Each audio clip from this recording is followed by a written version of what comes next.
역사 속 기이한 실화사와 같은 날 떠난 두 사람. 두 남자가 있었습니다. 한 나라를 함께 세웠고 그 다음 20여 년을 서로 미워했습니다. 그리고 같은 날 몇 시간 차이로 세상을 떠났습니다. 하필 그들이 세운 나라가 태어난 지 정확히 50년이 되던 날의 말이지요.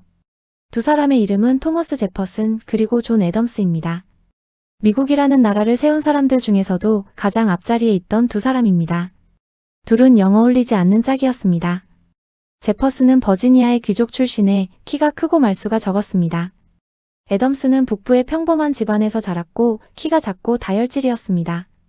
한쪽은 글로 말하는 사람이었고 다른 한쪽은 입으로 싸우는 사람이었습니다. 함께 일하기엔 너무 다른 두 사람이었습니다.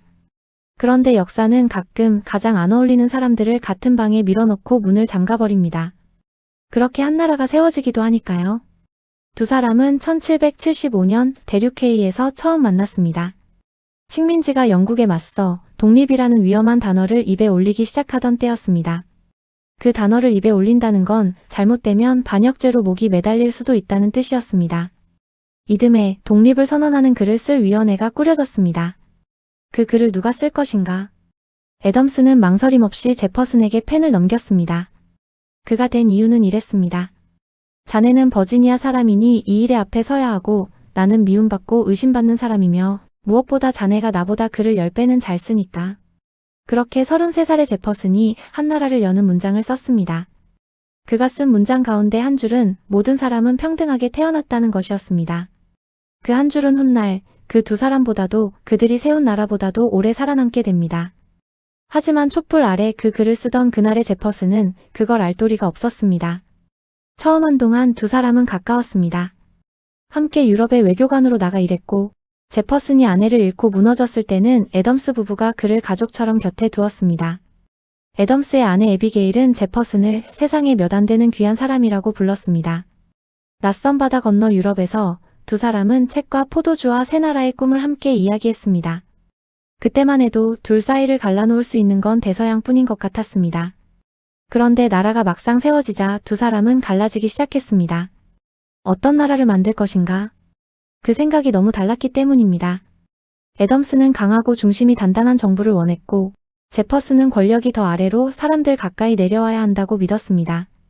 어느 쪽이 옳고 그르다의 문제가 아니라 두 사람이 본 나라의 모양이 달랐던 겁니다. 애덤스가 먼저 대통령이 되었고 제퍼슨은 그의 부통령이 되었습니다. 한 지붕 아래 생각이 정반대인 두 사람. 편할 리가 없었습니다. 그리고 다음 대통령을 뽑는 1800년의 선거에서 두 사람은 정면으로 부딪혔습니다. 서로를 헐뜯는 험한 말들이 신문을 뒤덮었습니다. 한쪽은 상대를 나라를 망칠 위험한 사람이라 했고 다른 쪽은 상대를 왕이 되고 싶어 하는 자라고 했습니다. 한때 형제 같던 두 사람이 자신들이 함께 세운 나라의 신문 위에서 가장 추한 방식으로 서로를 찍고 있었습니다.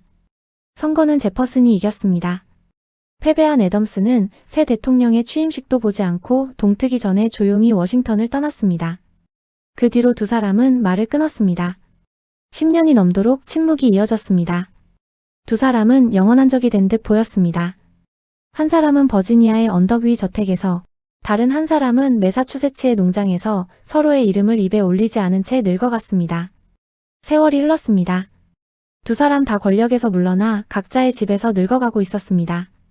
두 사람을 모두 아끼던 한 옛 친구가 자꾸만 둘 사이를 이어보려 했습니다. 그리고 1812년 첫날 마침내 애덤스가 먼저 펜을 들었습니다. 거창한 편지가 아니었습니다. 그저 새해 복 많이 받으라는 짧은 인사였습니다. 제퍼슨이 답장을 했습니다. 그렇게 역사에 남을 편지가 시작되었습니다. 먼저 손을 내미는 데에는 10년의 침묵을 건너야 하는 용기가 필요했습니다. 거창한 선언이 아니라 새해 인사 한 줄이 그 다리가 되어 주었습니다. 이후 14년 동안 두 노인은 수백 통의 편지를 주고받았습니다. 신과 정치를, 자신들이 만든 나라를, 그리고 살아온 한평생을 서로에게 털어놓았습니다. 애덤스는 이렇게 적었습니다. 자네와 나는 서로에게 우리 자신을 다 설명하기 전에는 죽어선 안 되네. 애덤스는 워낙 할 말이 많은 사람이라 제퍼슨이 한 통을 보낼 때 두 통을 보냈습니다. 수백 마일 떨어진 두 사람은 종이 위에서 다시 친구가 되었습니다. 그리고 그렇게 함께 늙어갔습니다. 한쪽은 평생을 글로 말했고 한쪽은 평생을 입으로 싸웠습니다. 그런데 끝에 가서 두 사람을 다시 이어준 것은 결국 종이 위에 가만히 적힌 말들이었습니다. 1826년. 미국이 태어난 지 50년이 되는 해가 다가왔습니다. 그리고 거짓말처럼 두 사람의 몸이 같은 시기에 무너지기 시작했습니다. 수백 마일을 사이에 두고서요. 버지니아의 몬티첼로. 제퍼슨은 며칠째 의식이 흐려진 채 누워 있었습니다. 7월 3일 밤 그는 자꾸만 같은 것을 물었습니다. 오늘이 4일인가? 그는 그날까지만은 버티고 싶어 했습니다. 자신이 글로 연 그 나라의 50번째 생일을 끝내 두 눈으로 보고 가고 싶었던 겁니다. 그리고 7월 4일 정오 무렵 그는 조용히 숨을 거두었습니다. 83살이었습니다. 같은 시각 북쪽 매사추세츠의 퀸시. 90살의 애덤스도 꺼져가고 있었습니다. 그날 아침 누군가 오늘이 독립기념일이라 알리자 그는 짧게 말했습니다. 영원하라 독립이여. 애덤스는 자기 오랜 친구가 자기보다 오래 살아줄 거라 믿고 있었습니다. 어쩌면 그래서 마음이 한결 놓였는지도 모릅니다. 그리고 그날 저녁 의식이 가물거리던 애덤스는 마지막으로 한 사람의 이름을 입에 올렸습니다. 토머스 제퍼슨이었습니다. 바로 그날 미국 전역은 축제 중이었습니다. 거리마다 행진과 불꽃이 이어졌고 교회 종이 울리고 예포가 터졌습니다. 50년 된 독립을 기리는 함성으로 온 나라가 들떠 있었습니다. 사람들은 자신들의 마지막 건국자 두 사람이 바로 그 시각에 나란히 눈을 감고 있다는 것을 전혀 모르고 있었습니다. 뒤늦게 그 소식이 퍼지자 사람들은 그것을 하늘의 뜻이라고 불렀습니다. 한 추도사는 두 사람을 이렇게 기렸습니다. 그들은 살아서 영광이었고 죽어서도 갈라지지 않았다. 그리고 마치 역사가 같은 농담을 고집하기라도 하듯 5년 뒤 또 한 명의 대통령이 7월 4일에 세상을 떠났습니다. 처음 5 대통령 가운데 3이 같은 날짜에 떠난 것입니다. 이쯤 되면 우연이라는 말로는 어쩐지 부족해 보입니다. 그래서 사람들은 차라리 그것을 운명이라 부르기로 했는지도 모릅니다. 오랫동안 전해지기로 애덤스의 마지막 말은 이것이었다고 합니다. 토머스 제퍼슨은 아직 살아있다. 자신이 먼저 가고 친구는 남을 거라고 믿으며 한 말이었습니다.